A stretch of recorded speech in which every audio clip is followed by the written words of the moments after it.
নমস্কার বন্ধুরা, কেমন আছো?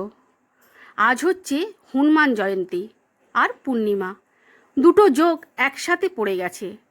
তাই আজকে আমি উপোস করলাম। উপোসে খাবারে রেখেছিলাম কলাইশুঁটির কচুরি। তোমরা হয়তো ভাবছো কলাইশুঁটি এখন কোথায় পেলো?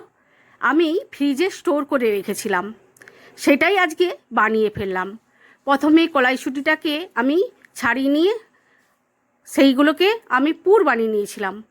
পুর বানিয়ে এইদিকে ময়দা মেখে নিয়ে আমি লেচি করে তার মধ্যে পুর ঢুকিয়ে আমি গোল গোল করে বেলে আমি তেলে ছেঁকে নিয়েছিলাম। একটা একটা করে ছেঁকে নিলাম আর এইদিকে পরিবেশনও করে ফেললাম। পরিবেশন করলাম, প্রথমে দিয়ে দিলাম সেই কলাইশুঁটির কচুরিগুলো, আর রেখেছিলাম একটু ছোলার ডালের তরকারি। ছোলার ডালকে আমি আলু দিয়ে, নারকেল দিয়ে, হিং দিয়ে, টমেটো দিয়ে আমি তরকারিটা বানিয়েছিলাম। আর সাথে ছিল মিষ্টি। এটা হচ্ছে দরবেশ। সেই দরবেশটাকে আমি বাটির মধ্যে দিয়ে দিলাম। আর লাস্টে ছিল 1 গ্লাস জল। কে কে তোমরা হনুমান জয়ন্তী করছো আমাকে কমেন্ট করে জানিও। ভালো